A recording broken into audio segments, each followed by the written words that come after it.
Baik, dalam bahagian kedua ni, saya akan jelaskan tentang dekolonisasi, yang datang daripada perkataan bahasa Inggeris decolonization atau penafi jajahan, dan disebut juga sebagai de-westernization, penafi baratan. Pertamanya, apakah sebenarnya yang dimaksudkan dengan dekolonisasi? Dekolonisasi ni merujuk pada satu proses untuk membebaskan diri dari elemen penjajahan atau elemen-elemen kolonial. Yang kita sebutkan tadi, penafi jajahan atau penyah jajahan. Baik, pembebasan diri daripada apa? Daripada elemen-elemen penjajahan, sama ada aspek fizikal dan spiritual, penjajahan minda, akal budi, jati diri, budaya dan pemikiran. Dan ia juga bermaksud pembebasan jiwa dan akal budi daripada unsur-unsur kolonialisme dan segala bentuk pemikiran yang bertentangan dengan jati diri, nilai agama dan paksi ketuhanan. Baik, apakah prasyarat dalam proses dekolonisasi?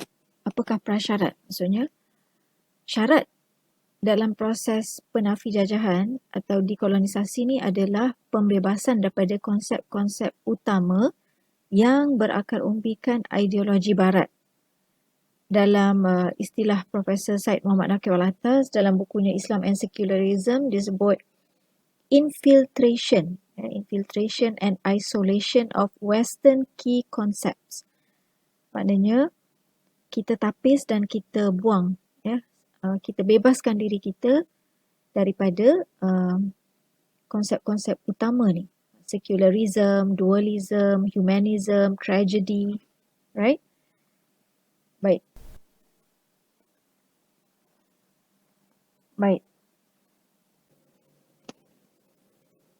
Baik, perlunya kita kembali kepada tauhid, worldview of Islam yang sebenar. Contoh dalam konsep alam tadi, manusia ni adalah hamba dan khalifah yang diamanahkan untuk mentadbir alam. Jadi alam ni adalah tanda dan bukti kewujudan Allah, milik Allah, dan manusia ni hanya pemegang amanah. Dan mereka yang balik kepada kearifan tempatan di antaranya adalah Taoism. Taoism ni juga manusia tidak bertentangan dengan alam. Flow with nature. Tidak menentang perjalanan alam dalam Taoism. Ia mementingkan keharmonian di antara alam dan manusia. Adanya yin dan yang contohnya. Jadi, seperti mana yang saya sebutkan tadi, dekolonisasi ini adalah pembebasan jiwa dan akal budi daripada kolonialisme dan segala bentuk pemikiran yang bertentangan dengan nilai agama dan paksi ketuhanan. Baik, bagi seorang Muslim, membebaskan diri ini pertamanya daripada segala tradisi yang berunsurkan kuasa sihir, magic, mitologi, animisme, kebudayaan bangsa yang bercanggahan dengan Islam, lalu membebaskannya daripada jeratan sekular yang membelenggu akal budi dan bahasanya. Sebab apa juga yang berada dalam akal budi kita akan terjelma pada bahasa. Baik, jadi bagaimana kita nak membebaskan diri kita daripada penjajahan minda ni ataupun decolonize our mind? Bagi Profesor Hazim Shah, dia kata kita perlu membina falsafah baru. Falsafah baru yang berasaskan kearifan tempatan.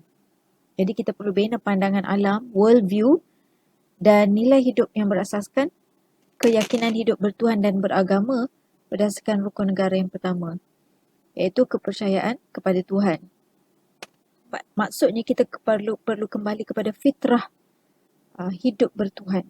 Fitrah, setiap manusia ni dibekalkan fitrah untuk hidup bertuhan dan hidup beragama. Dan bagi seorang Muslim, pentingnya untuk kita kembali kepada worldview of Islam, iaitu hubungan antara kita, antara Tuhan, manusia dan alam.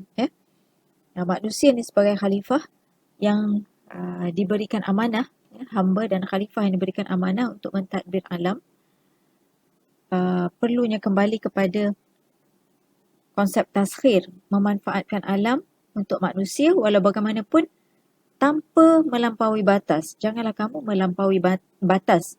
Jadi adanya hubungan yang seimbang antara Tuhan, alam dan manusia. Seperti mana surah Al-Hadid yang membenarkan manusia menggunakan sumber besi dengan sebaik-baiknya dengan adanya pertimbangan terhadap keharmonian alam sekitar atau kelestarian alam sekitar. Baik. Jadi bila kita sebut tentang world view of Islam, manusia adalah hamba dan wakil Tuhan di atas muka bumi atau khalifah yang mentadbir alam. Dan konsep-konsep utama world view of Islam ni, khususnya hubungan antara Tuhan, alam dan manusia ni, sepatutnya dijadikan keras pada prinsip-prinsip etika dan akhlak, dan dia sepatutnya diajar di institusi-institusi pendidikan di Malaysia, termasuklah institusi pendidikan tinggi.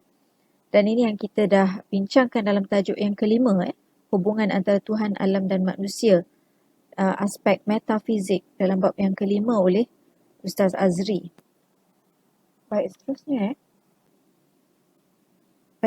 seterusnya kita pentingnya untuk kita menghayati falsafah pendidikan kebangsaan FPK untuk melahirkan insan yang seimbang dari segi jasmani dan rohani. Jadi pendidikan hari ini tidak seharusnya hanya memacukan kepada ekonomi ataupun pasaran.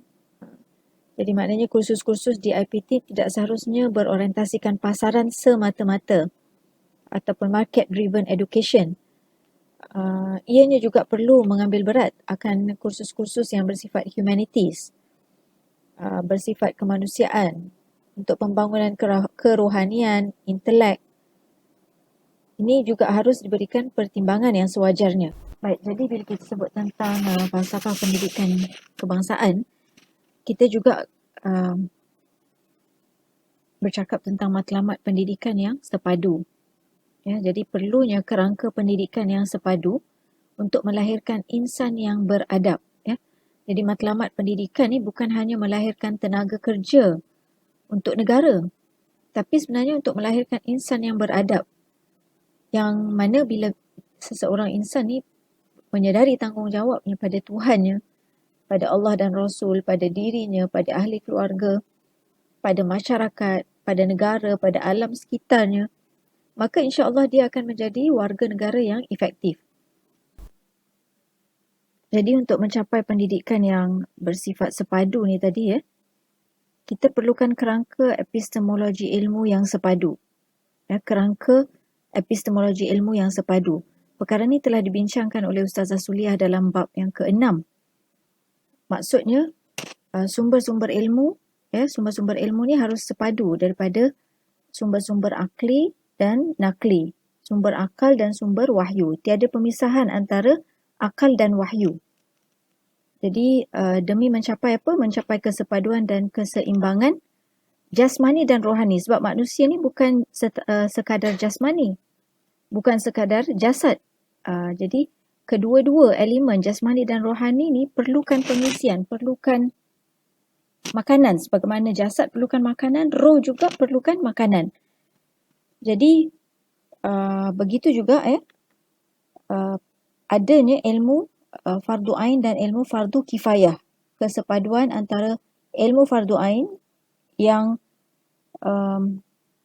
memenuhi tuntutan roh dan ilmu fardu kifayah yang memenuhi tuntutan jasad.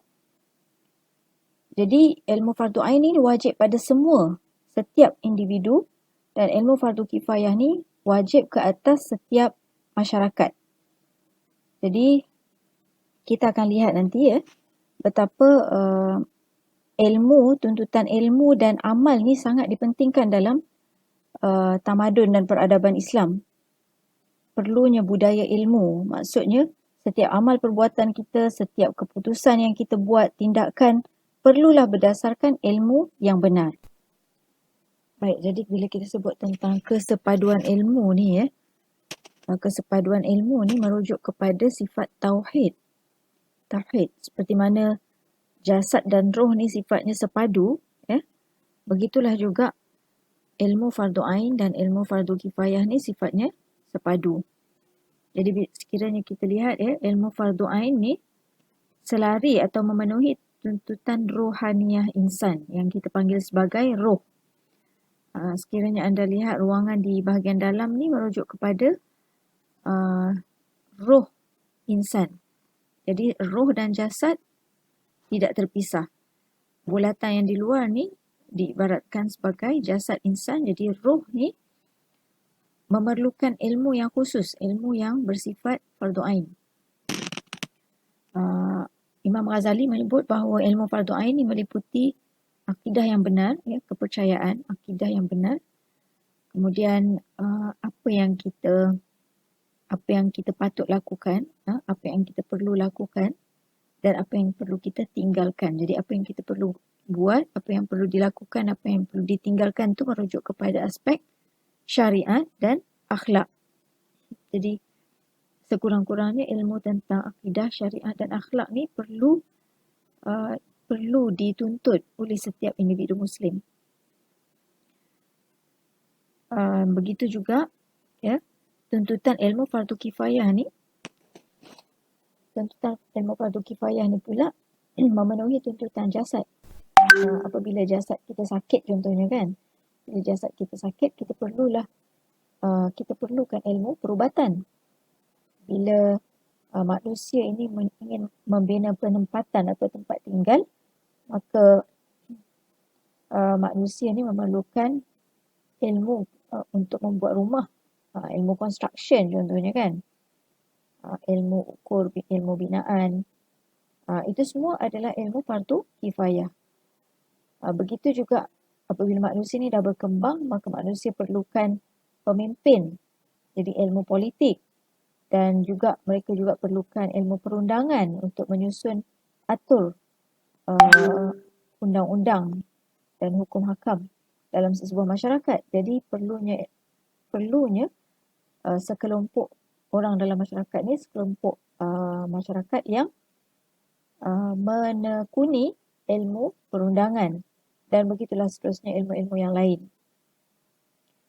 Dan ilmu fardu kifayah ni perlu dipandu oleh ilmu fardu ain. Sebab kedua-dua ilmu ni tujuannya adalah untuk memenuhi matlamat kebahagiaan dunia dan akhirat. Jadi agama ni perlu terus memastikan keseimbangan dalam kehidupan manusia. Jadi aspek fardu ain tadi tu sangat-sangat diperlukan sebagai panduan untuk memastikan keseimbangan antara disiplin-disiplin ilmu yang lain dengan ilmu ataupun tuntutan fardu ain dalam diri manusia. Jadi perlunya agama ni untuk terus memastikan keseimbangan dalam kehidupan manusia. Kita tak boleh mengasingkan diri daripada perkembangan sains dan teknologi, dan kita juga harus melibatkan diri bagi meneliti, mempelajari, memahami prinsip-prinsip bidang ni bagi memastikan sejauh mana bersesuaian atau bercanggahnya dengan tamadun kita, bagi membuat saringan yang betul tentang penerimaannya ke dalam cara hidup kita. Jadi pemisahan sains, kemanusiaan dan keagamaan akan menyekat perbincangan yang membawa faedah bersama antara satu dengan yang lain. Ini kata-kata Profesor Syed Muhammad Naqi Alatas yang mementingkan ataupun yang menekankan tentang kesepaduan ilmu ni tadi. Baik, kesimpulannya, kolonisasi atau penjajahan ni tidak hanya merujuk kepada penjajahan wilayah atau penjajahan etnik dan budaya, tapi ia juga merujuk kepada penjajahan minda, penjajahan dalam bentuk epistemologi dan kerangka ilmu. Maka dekolonisasi yang hakiki merujuk kepada pembebasan diri dan kemerdekaan jiwa, kemerdekaan diri, jiwa dan akal budi daripada unsur-unsur penjajahan dan ideologi-ideologi yang bertentangan dengan prinsip-prinsip agama. Dan perlulah setiap daripada rakyat Malaysia ni membina world view yang benar berdasarkan kearifan tempatan. Dan bagi seorang rakyat Malaysia, hendaklah ia kembali kepada jati diri sebagai seorang yang hidup bertuhan. Seorang yang hidup dengan prinsip-prinsip ketuhanan, ya, berdasarkan falsafah rukun negara yang pertama, keyakinan kepada Tuhan. Dan bagi seorang Muslim, perlulah kita kembali kepada keyakinan, sistem nilai, jati diri dan kerangka worldview Islam, pandangan alam Islam, berteraskan akidah, syariah dan akhlak, bersumberkan Al-Quran, sunnah Rasulullah sallallahu alaihi wasallam dan ijma' para ulama ahli sunnah wal jamaah yang menyambungkan tradisi daripada zaman berzaman, bersambungnya prophetic tradition atau tradisi daripada zaman Rasulullah kepada sahabat, tabi'in dan tabi'in sehinggalah zaman kita hari ini. Jadi dengan itu saya sudahi dulu. Terima kasih di atas perhatian anda. Aku qauli hadza wa astaghfirullahalazim li wa lakum. Wassalamualaikum warahmatullahi wabarakatuh dan salam sejahtera.